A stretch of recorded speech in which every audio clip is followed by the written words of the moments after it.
Welcome, everybody, and thanks for joining us on episode 65 of Health Talk with Dr. Kell. I'm Nikki Sterner, and today we are in the second part of our series on the effects of stress on the body and brain. In part one, in podcast 64, we discussed what stress feels and looks like and the body systems it affects. This week, we're discussing mood boosters, your happy hormones. The 4 happy hormones we'll dive into are serotonin, oxytocin, endorphins, and dopamine. Welcome, everybody, to Health Talk with Dr. Kell. I'm Nikki Sterner, and this is podcast number 65. And today we're discussing mood boosters, your happy hormones. Please help me welcome to the show, Dr. Kell. Hi, Dr. Kell. Hi, Nikki. Hi, everybody. Okay, before we get started, let's do the quote of the day. Relentlessness is discontent. Discontent is the first necessity of progress. Show me a thoroughly satisfied person, and I will show you a failure. And that's by Thomas Edison. Oh, my. Yes. He was not very sensitive or empathetic, was he? Yes, he was an accomplisher, right? He's kind of like, he's like Yoda. Do or do not. There is no try. That was a crappy Yoda impression, but that's true. I'll have to practice that. Yes. But that's pretty much the point, right? Do it or don't do it. Read that one more time. Relentlessness is discontent. Discontent is the first necessity of progress. Show me a thoroughly satisfied person, and I will show you a failure. And that's by Thomas Edison. So, Again. I guess it depends on what you call discontentment. I guess he would be referring to it as being, you know what? You're just sitting there, you're hanging out, you're relaxed, and all of a sudden you feel like, I should be doing something. What am I just sitting here wasting my time for? I could be accomplishing something. Is that what you agree with that? So I have been watching. I have a break from my acting classes right now for 2 weeks, and this was my first week off. And so I've been studying like documentaries. I watched Lady Gaga, Taylor Swift. I watched something on Britney Spears, and Jennifer Lopez was the one I watched most recently.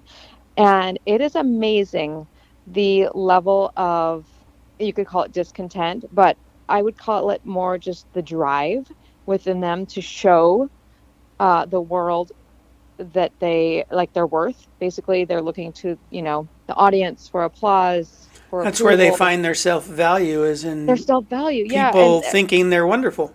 Yes, and most of these performers, over time, as they aged, realized, oh my gosh, it's actually coming from within. And this is because the audience or like social media turns on you, and you get all of these negative comments all of a sudden, and the news starts saying like, oh, she's too thin, she's too fat, blah blah blah, whatever, she's too old.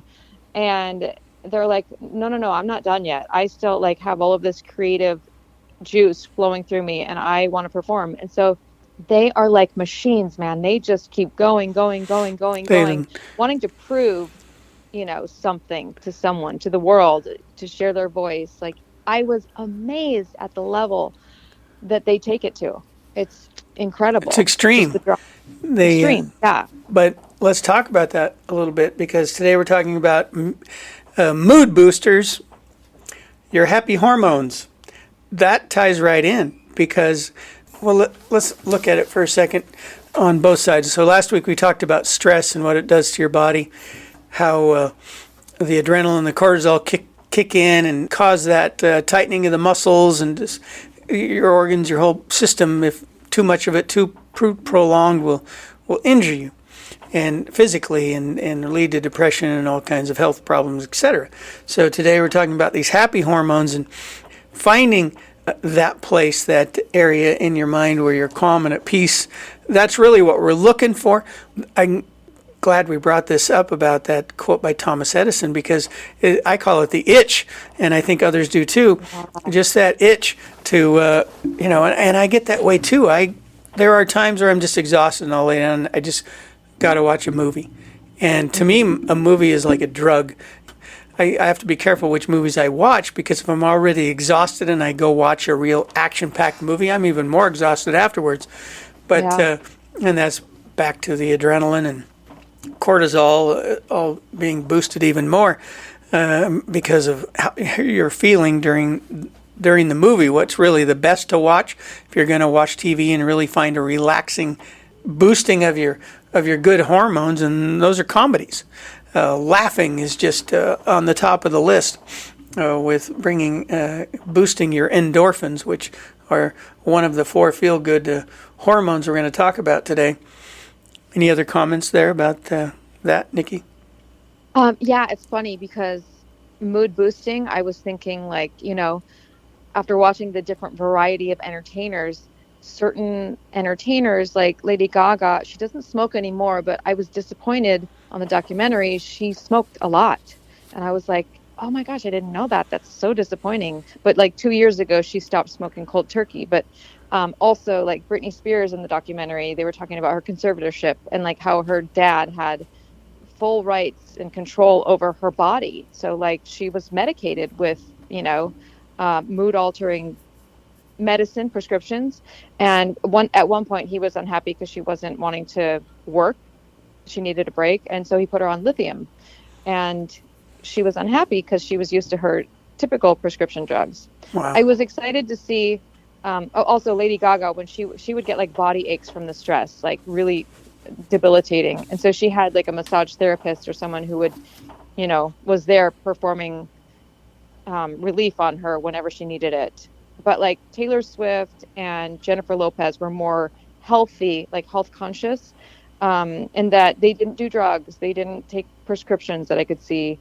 They were more just like had solid families that were there supporting them. And so it was very interesting to see like how they all reacted to stress differently.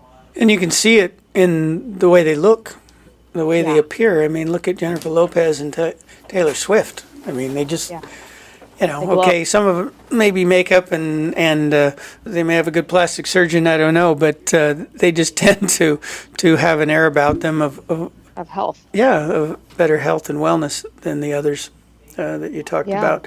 And interesting, just crossed my mind when you're talking about cigarettes. People who tend to live stressful lives tend to smoke more than those who don't.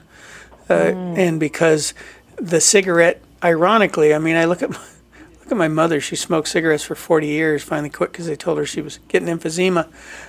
She's 89. You thought she'd been gone long ago because of the way she smoked and lived her life. But smoking is kind of a catch-22, I think, on that one.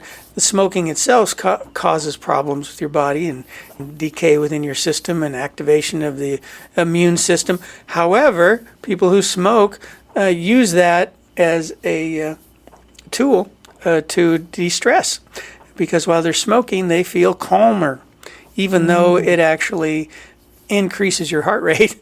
You do feel temporarily calmer. And again, those are the chemicals from the cigarette, nicotine, etc., that interact with your body that give you those feelings. So that's funny because you said like the smoking, and now I just remembered Britney Spears also smoked on the documentary. So Lady Gaga, Britney Spears, both were smokers and both had, you can see like they look a little bit more, I don't want to say weathered, but they just, they look like. No, that's a good term. A little more stressed or, they're just not coping with it all. And then we're going to talk about that today too, and let's kind of get into that. Part of the problem there is when they're smoking and doing other things, they're screwing up their gut flora, the way their function of their intestinal tract works. And serotonin, let's mention the first one here of the 4 on the list. The 4 on the list are serotonin, oxytocin, endorphins, and dopamine. I put them in the order of DOES as does as an acronym. Let's talk about serotonin first because it's most affected by the gut.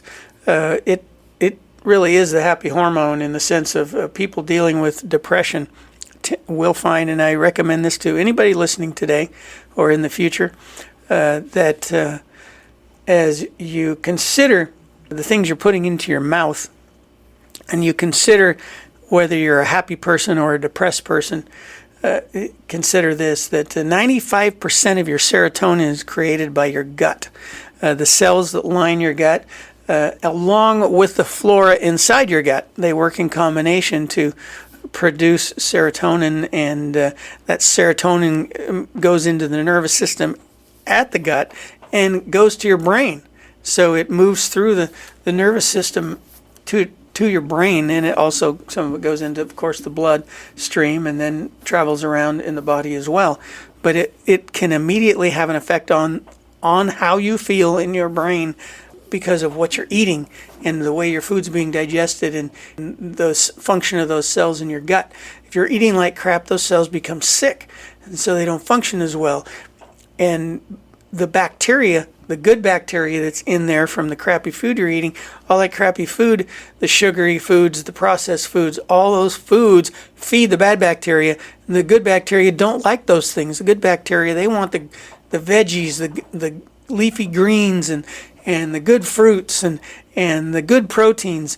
And when they don't get all that, that bacteria begins to die off because there's nothing there to feed it. And the bad bacteria that doesn't produce the serotonin or help the cells produce the serotonin starts to diminish, is gone. So if you're having severe periods of depression, if you're suicidal thoughts, etc., your gut flora is screwed up. I guarantee it's not working. So the first thing I would do is go get your fecal matter tested and go in and get it tested, see what your flora is like there as well. Maybe the first thing you should do is change your diet, but go get your feces tested and see if your gut flora is screwed up. I guarantee if you got depression issues, it is. And then you have something concrete to go, okay, I really believe it now. I need to change just for my life. You know, you're stuck on all this crappy food because you think it temporarily makes you feel good, and it does, because when you eat sugar, when you drink coffee, you have caffeine, even things like THC from marijuana will raise your dopamine levels. And so you get a temporary lift from taking these things, and your endorphins also can increase while you're eating. It makes you feel good temporarily, so you keep eating it. It's being addictive behavior, really. Cycle. The interesting thing is, though, when you get off of that crap and you start having the good stuff, you stop having the highs and lows. You start getting the increased serotonin levels building in your brain naturally, and the depression goes away. That is a big one there. And the other 5%, it's made in the brainstem, can be also boosted by spending time outdoors. Like we were talking about that the other day, just going out, taking a walk around the block, looking at the trees, looking at the flowers. All those things actually increase your serotonin level in your brainstem, and that goes to your brain. That is exactly what I was going to mention last week when you brought this up. Like, well, what do you do when you get stressed out? I go outside. Like, even if it's walking around my block like 3 times, I feel so much better, and just like the wave of relief comes over me just from being outside. And those are a combination of all these hormones, actually, especially at least 3 of the 4, depending on what your experience is out. Taking a walk, oxytocin could kick in too, and we'll get into that in a minute. But endorphins and dopamine are also being released during that exercise by just simply getting out and walking. The serotonin is more tied to what you see. It also, serotonin, what's created in the gut, as well as what's produced in the brainstem, is dependent on your levels of vitamin D. So getting out in the sun and naturally getting your vitamin D produces vitamin D in the presence of the light rays. Mm-hmm. So it's important to get the natural vitamin D. You live in an area where the sun's not out a lot, you can't get out in the sun too much, you definitely need to supplement it. But supplement it with a good supplement. I always recommend Standard Processes vitamin D, because their Ds are coming from whole foods and whole food sources. But whatever you get, just make sure you get a good one. Don't get a chemically created vitamin D, and get on that, because that alone will help boost their mood as well. Again, changing your diet up. Again, we already talked about that with serotonin, how significant that is. Taking the probiotics. So meditating. During meditation, you'll produce more serotonin too, and that would come from your brainstem. So meditation has many forms, right? It can be prayer in and of itself can be considered meditation. In that instance, you're attempting, or depending on your belief system, communicating directly with God. And having that communication with a higher being can be very reviving. It can help produce more serotonin and it can help you feel better. That would be the attempt. Sometimes you got to get all your stuff off your chest. Well, if you can't, there's no one to tell it to God. He's always listening.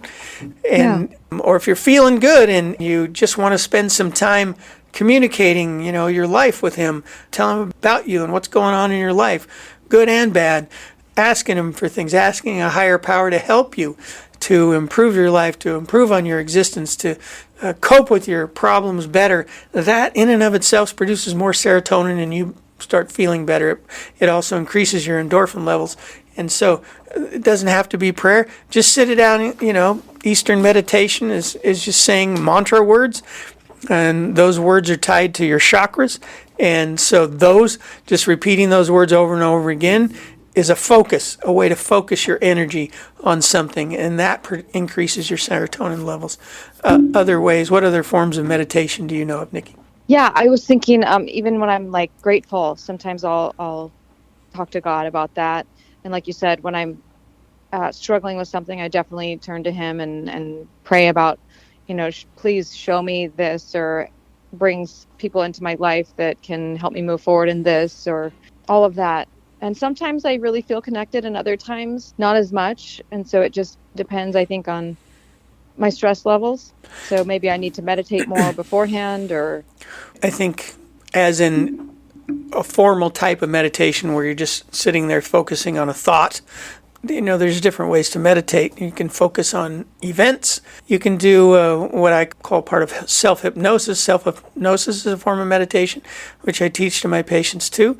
You go in and focus on a place. Build your world in your mind during your meditative session. Place whatever in it you want to. And it's not necessarily, for some it might be that's their vision board, part of their vision board where they're building it in their mind during the meditative state. What they want in the future. To others, it's just, I want a place I can go where I'm safe.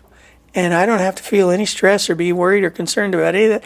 And essentially, they're making their own movie in their mind and placing the characters they want in there, the scenery, whatever it might be.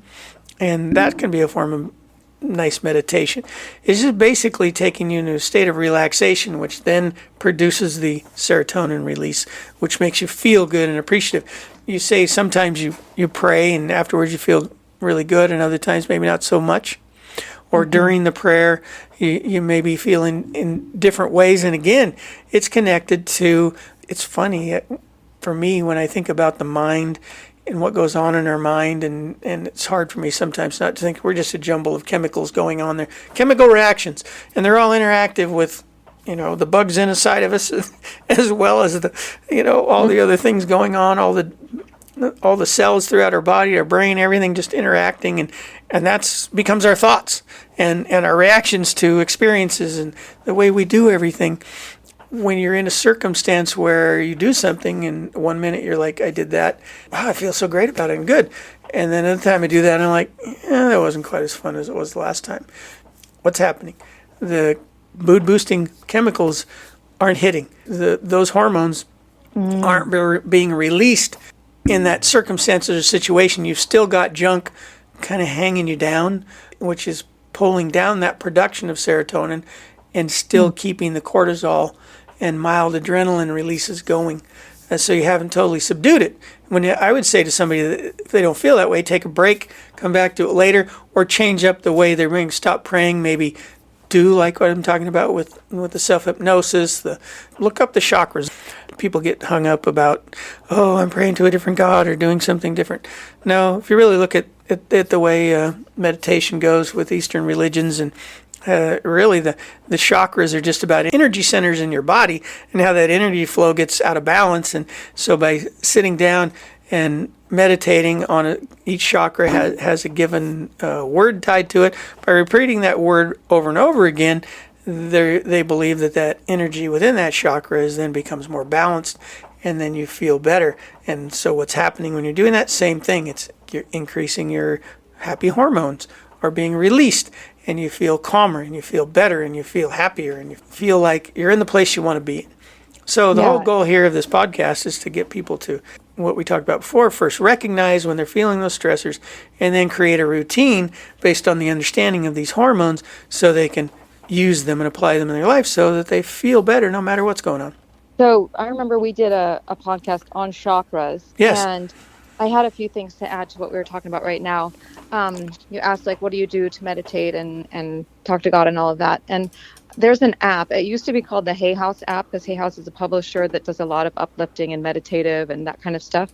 It's now called Empower You. Just recently, I think they changed it. So they have audiobooks, they have meditations, they have like talks, interviews, podcasts. They have everything on there. That's all geared toward, like, I remember when I was doing emotional release therapy with Dr. Ingrid, your wife, she said, okay, well, it looks like your chakras are like, this chakra is unhappy. And so I went on there and I found a chakras meditation that I did for a few weeks or a month or something. And so that really did help. And that was kind of a routine that I had to get into, but it really helped to balance my energy. And then also I was thinking about, watching the documentaries. I've also been listening to audiobooks that are autobiographies. Like I listened to Viola Davis and Taraji P. Henson. And Viola Davis was one that talked about how she was kind of at like a point where she was like, okay, I don't know what to do. And she spoke to a friend of hers, and her friend was like, you need to get down on your knees and pray to God and list out everything that you want or need help with,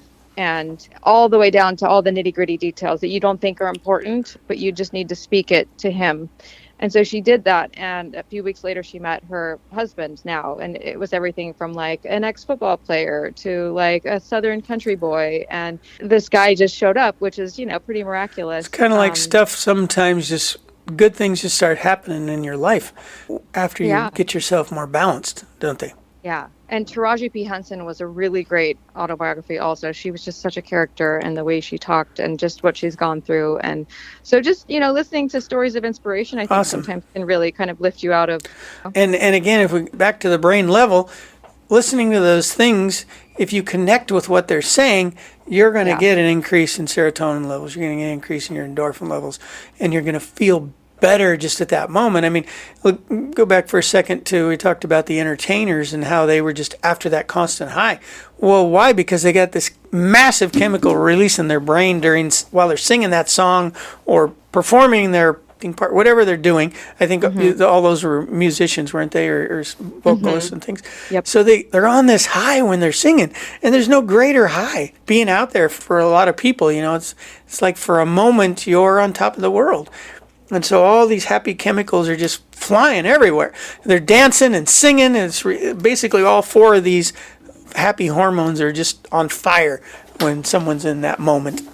And then it's over, and everything goes back to normal. And they're like, I want to feel that again. I need to keep feeling that, And so they do almost anything. It's almost an addiction there, too. Yeah. But let's talk about, in the last few minutes here we've got going. Thank you for the comments, by the way.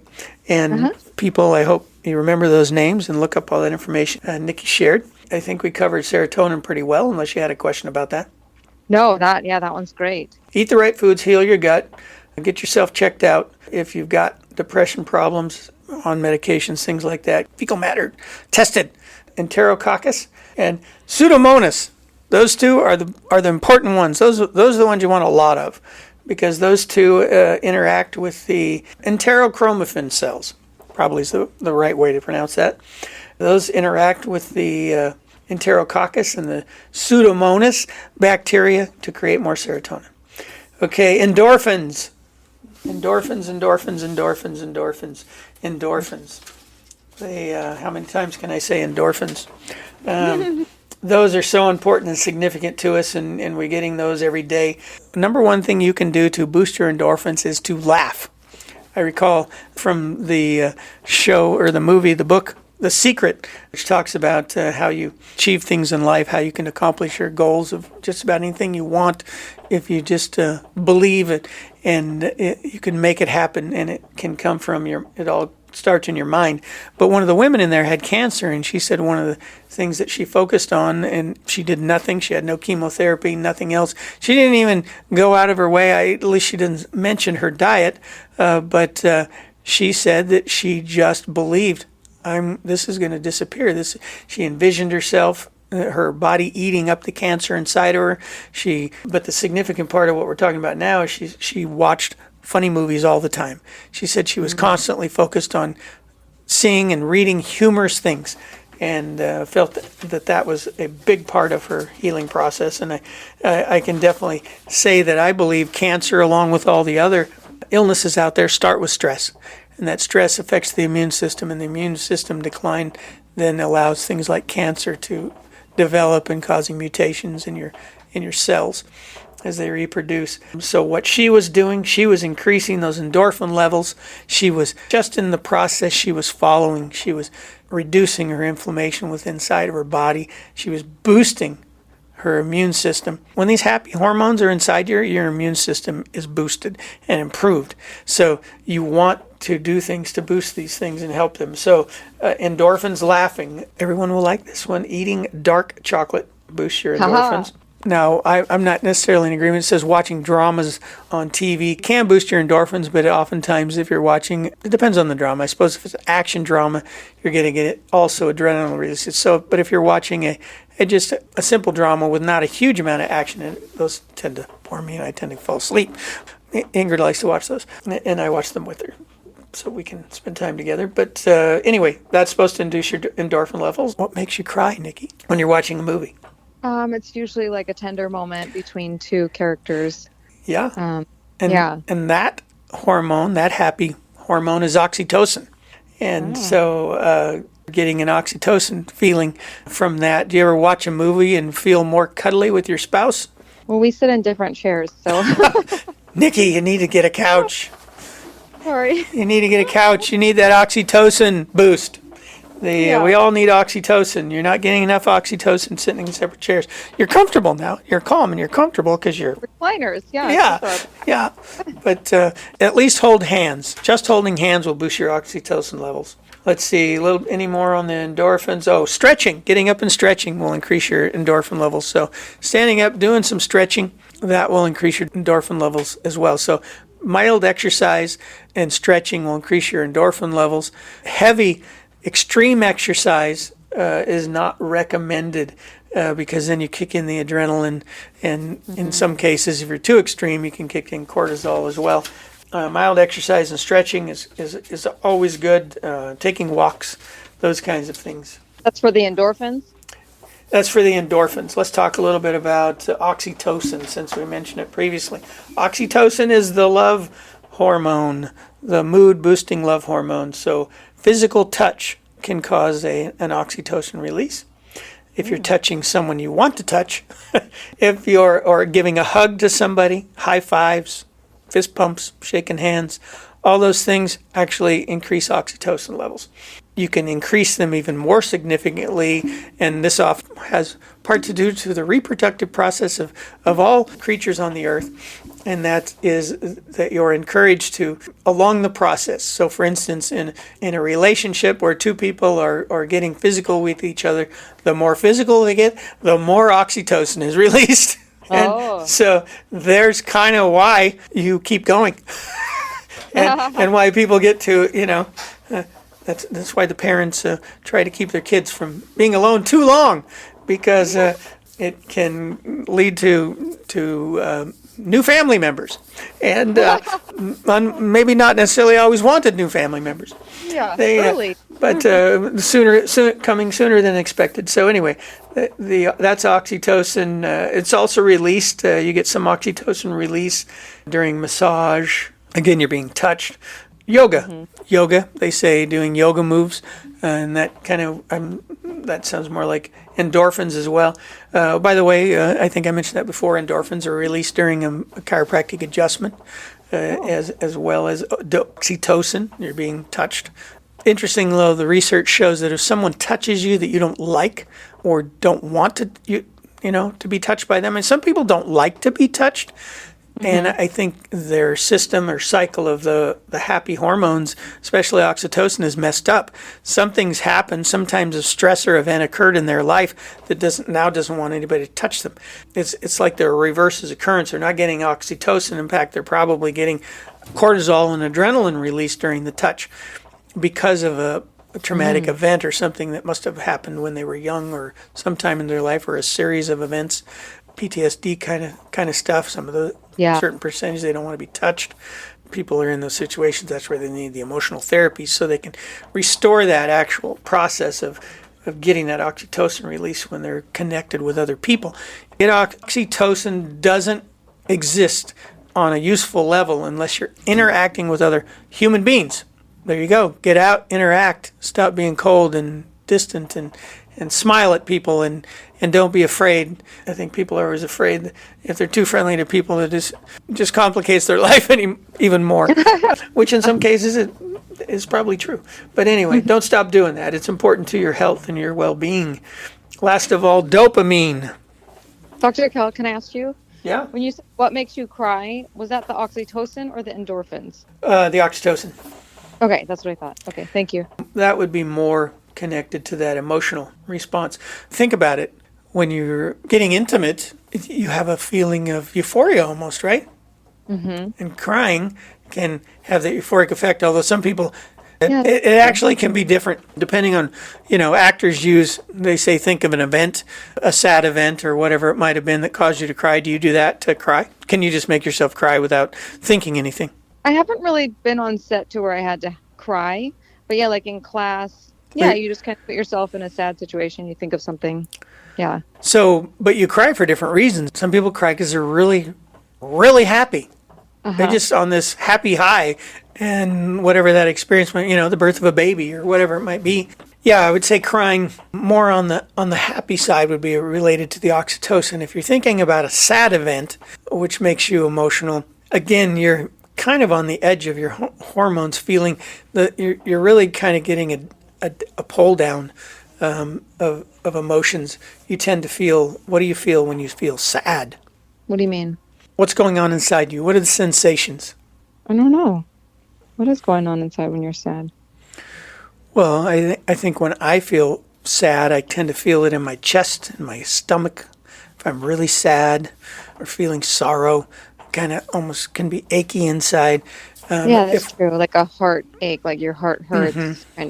Yeah. Like a heaviness in your chest. Yeah, heaviness. Yeah. That's a depressive in nature. So actually these happy hormones are all shut off at that point, typically in a moment of sadness. That's why if you recognize you're sad, go follow your routine in bringing up your happy hormone levels. For a walk or watch something that's funny. Last but not least, and I think we've mentioned a little bit about dopamine, but dopamine is also known as epinephrine, though if you look at the chemical compounds as it changes its form, but the simple purpose of that, it's created in the adrenal glands. Dopamine can be connected to sleep and quality sleep. Mm-hmm. You want a small amount of dopamine. Dopamine is tied to feeling accomplished. So setting goals and then accomplishing those goals releases dopamine. So it's recommended that as you, like you do daily tasks, right? I don't know, do you make a task list when you begin the day? Yes. Yeah, I do too. And a lot of people do, but a lot of people don't. We recommend you do a task list, especially if you're depressed. Create a task list, but your list should be covering everything from very short-term tasks to middle of the road all the way up to long-term tasks. But it's the daily tasks that you accomplish that release dopamine. So if you go through the day and you're at the end of the day and you're like sitting there going, I didn't get anything done today, you're not getting a dopamine release with that reaction. Okay? Those words don't bring on dopamine. What you need to do is you need to think, what did I get accomplished today? Did I accomplish anything? Did I accomplish one thing today? What was that one thing? And then think positively about that one thing. I'm glad I got that done. That alone will help give you dopamine release. But you automatically get it if you are working on something and you complete it. If you get that feeling of accomplishment, which you should, that's a release of dopamine. Some people are like, they can't enjoy that one little thing because they got so many things to do. They finish that one and they just go on to the next and they don't even think about it. Take it in. Stop for a moment. Take it in. Appreciate the fact that you accomplished that, got it done, and now give that a moment. Give it a few seconds. Take a few deep breaths. Think about, hey, I'm glad I finished that, and then move on to the next thing. You'll be much happier if you do. And you'll be more productive on the next task because you appreciated the last. Makes sense? Yeah, that's so true. I look on my planner, and on each day I write down, what's happening. And then if I went and did something or accomplished something, I write that down as well. So I can look back at the end of the day and go, okay, I feel good about this. I didn't get that done. So I move that to the next day. And just kind of keep a tally. Yeah. And even suggest to have a little bullet journal or the place where you're writing those accomplishments. Write down the kinds of experiences you have that are positive as well in a journal. I always recommend to people, especially if I'm talking to people about emotional problems they have, is sit down, think about what you've done in life that you feel good about, an accomplishment. Everybody's accomplished something or done well at something or maybe got first place at something at some time or whatever it might be. They reached their goal that they had set at one time in their life in some way or another. People got to stop thinking about, comparing themselves to everyone else and just say, that's what I got done. Like you were saying about the guy in the race. Maybe the guy that got last place is still happy because that was his fastest time ever. Mm-hmm. So you really got to have the right mindset based on your life and then come up with what those accomplishments are. And when you feel yourself in a depressed place, read that list, go over that, think about it some more, spend a few minutes. That can be a part of meditation as well, that you start out the day with, looking at things you've gotten accomplished in your life in the past, and then starting the day that way can set you on a tone that helps the happy hormones keep flowing, and you actually getting a whole lot more done as that day goes by. Yeah. Starting new hobbies, and that can be part of the goals. That was the last one on the list I had. So there you go. Those are the 4 happy hormones. Dopamine, oxytocin, endorphins, and serotonin. You know what was really funny, Dr. Kell? Last night, you said starting new hobbies, and I was just laughing to myself because last night I took I think it was 6 different shirts that didn't really work for myself or Kelsey and Breezy. And I was like, okay, I'm going to cut these up because sometimes I follow this woman named Stasha Stovak or something like that. And has fashion school. And so she changes her clothes and puts different things together. And it's really cool. And so I was like, okay, I'm going to cut these clothes because I like tank tops. I don't really like T-shirts as much because they hurt my shoulders. They just pull funny. So I was like, I'm going to cut this. And one of them was a class of 2023, and it said juniors on it because Kelsey graduates next year. So I was like, I'm going to cut this shorter for you. And I cut it off above the juniors, right? Mm-hmm. And it was pretty short. And I was like, okay, throw this on. And it ended up being really funny because it was too short, obviously, and it was too wide because it was a bigger shirt. But Breezy threw on the juniors, the bottom part, and we cut the back and made it into a skirt. And so she it was just really funny and produced lots of laughs. And I was cutting off the neck part of the shirts. And so Breezy created headbands and she tied these little pieces of cloth onto her earrings. And she was just being my model for our fashion that we were doing. And it was so fun and so unexpected, and it just made us laugh, and it was really hilarious. And it was a great interaction between each of us because Kelsey was kind of tired and exhausted, and Breezy was ready to go because she sleeps in pretty late and goes to bed pretty late. Actually, all of us do right now because of summertime and they're doing summer classes. But it was such a great interaction, and it was so fun. I feel happier just listening to the story, by the way. Yeah, it was. Yeah, the way Breezy just she was almost like improvising with it, and she was recording videos and sending it to her friends, it's this fashion model for my fashion school or something. And I was like, oh, this is just so fun. And now you know why it felt so fun and what happened in your system while all that fun was going on. You're releasing all these hormones and you're all interacting. All 4 of those were flowing in your system at that time. You need to use that memory in the future if it applies in a situation. I find too, you come up with a list of memories that you want to connect to if you're feeling down. We're recommending you do that. So if you make a list of those connections and then you can call upon them when you're feeling down, not everyone will apply to your given depressive situation or circumstance, but certain ones will connect better with others. Your story about what you did with the girls may not work in every situation, but it may apply in the future to those kinds of events, almost maybe you're doing that another time and all of a sudden the kids are arguing about things, or you are, or not, or you're feeling tension over things not working out. Well, you can call back on that kind of a circumstance or memory to go, hey, kids, you remember when? You can even stop a negative event from occurring or break it apart in the middle of it. What if you're doing that? You're hanging out and you're doing something, and maybe they've had a bad day or some other things have happened, and now they're kind of argumentative or whatever, and you can just out of the blue bring up the story and totally change the future of that current event. Because then all of a sudden you're talking about it, and oh yeah, I remember, and then at some point you end that, and then you go on and have a better time together. Yes, that's a really good point. Yeah, could definitely bring that up. And the next time I cut on the clothing, I'll have Breezy model. There you go. Yep. It's like dealing with little kids. It took me a long time to really realize that kids don't need the hands-on punishment. What they need is their attention diverted to something else. And so when there's a negative event, or they're doing something you don't want them to, or if they're having a fit, crying, or getting angry, it's not that hard to change the event. It doesn't require punishment for their actions. They're just responding to the chemicals bringing on their anxiety in their brain. It causes the anger or frustration or whatever it is. But if you change their perception, have them looking at a new toy, or begin playing another game, or whatever it might be, getting them some food, all of a sudden the event stops, and all that ill feeling they were feeling goes away. Why? Because now all of a sudden what you've done is kicked in the happy hormones, the mood boosters, and they've changed their perspective. Now the adrenaline and oxytocin are subdued, and they're being taken. The other good hormones are taking their place, and the kid feels good again. And so do you, because you're not hearing them scream. Yeah, exactly. You feel a lot better. Yes. So thanks, Nikki, so much. That was a good one. Hope people enjoy it. I feel happier just doing it. So my oxytocin must be up along with everything else. How about you, Nikki?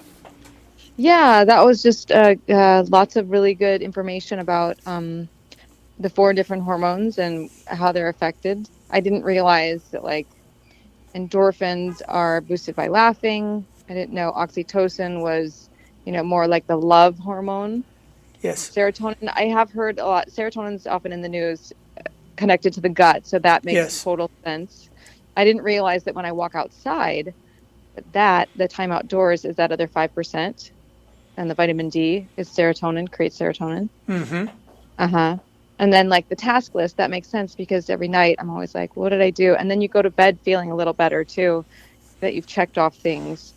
We have an innate need as human beings to accomplish things, right? Yeah. There's even, I was going to mention a story, I forgot about it. There was one in one of the articles about monkeys, and how a group of monkeys, they discovered that at least these certain type of monkeys, they would compete with each other.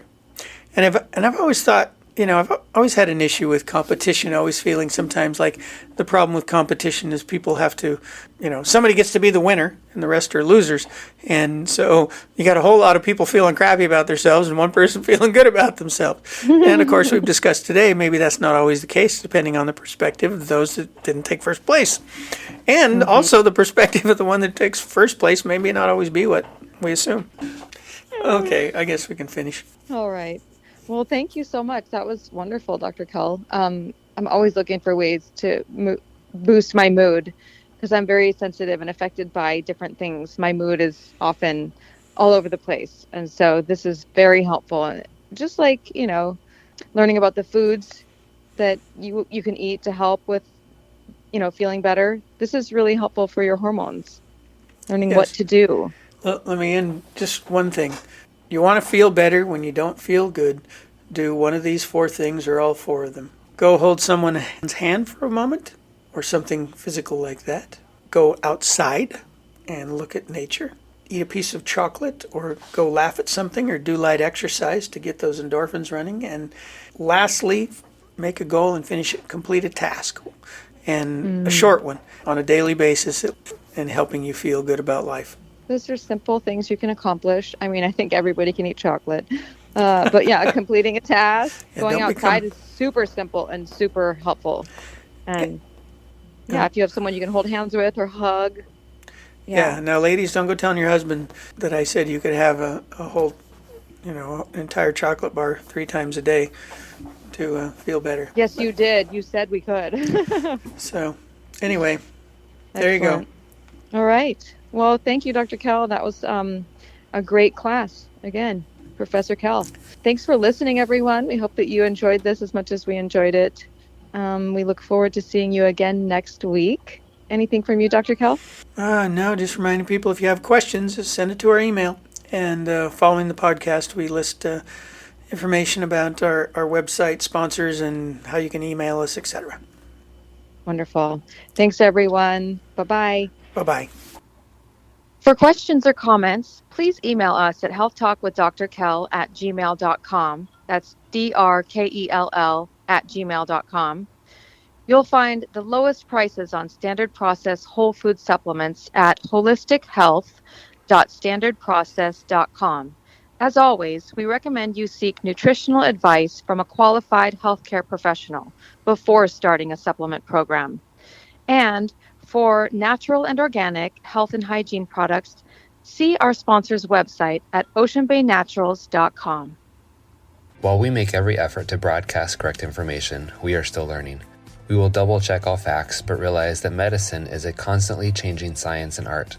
One doctor may have a different way of doing things from another. We are simply presenting our views on how to live a healthy lifestyle that will be as evidence-based as possible. We welcome any comments, suggestions, or corrections of errors. We take no money from drug or device companies. By listening to this podcast, you agree not to use this podcast as medical advice to treat any medical condition in either yourself or others, including but not limited to patients that you are treating. Consult your own physician for any medical issues that you may be having. This entire disclaimer also applies to any guests or contributors to the podcast. Under no circumstances shall Dr. Kell Fullerton or any guests or any contributors to the podcast or any employees, associates, or affiliates of Dr. Kell Fullerton be responsible for damages arising from use of this podcast. This blog should not be used in any legal capacity whatsoever, including but not limited to establishing standard of care in a legal sense or as a basis of expert witness testimony. No guarantee is given regarding the accuracy of any statements or opinions made on this podcast. Our website, blog, and podcasts are all HIPAA compliant. While you may give your email address to subscribe to the website posts or to post information on the website blog, we will never share your email address or contact information with any third parties without your explicit permission. The contents of Health Talk with Dr. Kell podcast and the show notes are all copyrighted. All blog posts, podcasts, and show notes that are distributed to the public for free can be redistributed via hard copy or electronic copy for free only if Health Talk with Dr. Kell is included as the acknowledged author within the actual media that is being redistributed. The Health Talk with Dr. Kell podcast is a production of the Orange Stack, with executive producers Dr. Kell Fullerton and Eric Hammond and host Nikki Sterling.